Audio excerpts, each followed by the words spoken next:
Hi everyone, my name is Praveen Mali and you are watching OpenShift 4 Authentication series. If you have not watched the first introduction part, the link is in the description. Please watch the introduction video which tells you how you can set up your environment for hands-on practice. Let's continue with today's video which is on the point number 1, that is authentication. So let's first understand what authentication is. Authentication is the process of recognizing a user's identity. It is the mechanism of associating an incoming request with a set of identifying credentials. In simple words, it's the process of validating provided user information. The credentials provided are compared to those on a file in a database of the authorized user information on a local operating system or within an authentication server. In simple words, provider information are validated with a locally stored database or with a centrally stored database. Let's understand with an example. Here, Mr. User is providing some information such as username and password or token or certificate to the server. Then, according to the request, server will validate the information locally or it will be sent to the authentication server. After the verification, the server will send a response and according to that response, the user's request will be granted or denied. I hope you understand the authentication part here. Let's understand what a user means in OCP. A user in OCP is an entity that can make requests to the OCP API. An OCP user object represents an actor which can be granted permission in the system by adding roles to them or to their groups. You can see different types of users in OCP, such as regular users. Regular users are users who can perform normal activity in the OCP environment. These users are created automatically in the system upon first login or can be created by API. Next is system users. System users are created automatically when the environment is defined. The user's main task is to establish a secure infrastructure connection with API to work with it. These users have administrator permission on the environment. As well, there is an anonymous system user for unauthenticated request. And the last one is service users. Service users are special system users associated with project.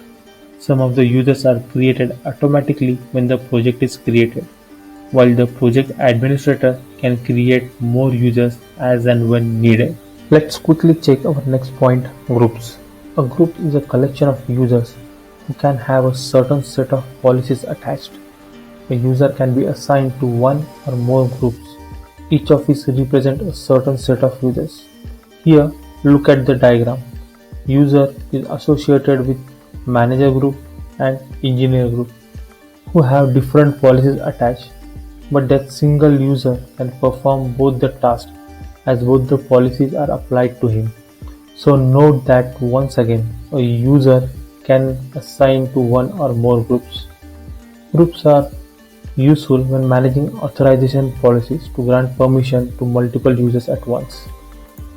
Let's take an example.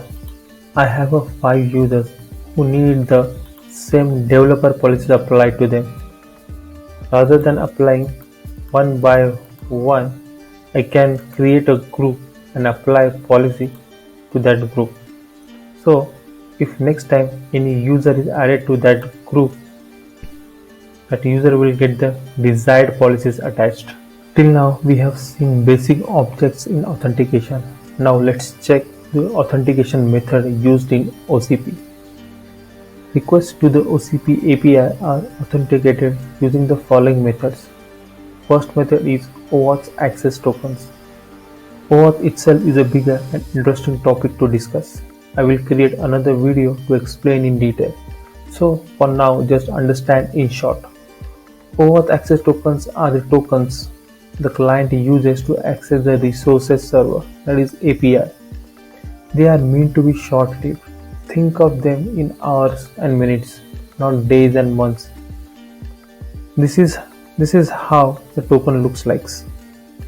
Another method is X509 certificate. Certificate-based client authentication allows users to securely access a server by exchanging a digital certificate instead of username and password. It uses the X509 public infrastructure standard. It offers stronger security by mutually authenticating both the client using a trusted party, that is certificate authority, and the server during the TLS handshake. I hope you understand the authentication methods. Let's move to the next important point, OAuth server. The OCP master includes a built-in OAuth server. Users obtain OAuth access tokens to authenticate themselves to the API. The following OAuth clients are automatically created when starting the OCP API. OpenShift browser client can handle interactive logins. OpenShift challenging client can handle www authenticate challenges. Using these two OAuth clients, authentication is handled in the OCP. With this point, we conclude this video. See you in the next video to learn more about available IDPs with the OCP4. Thank you.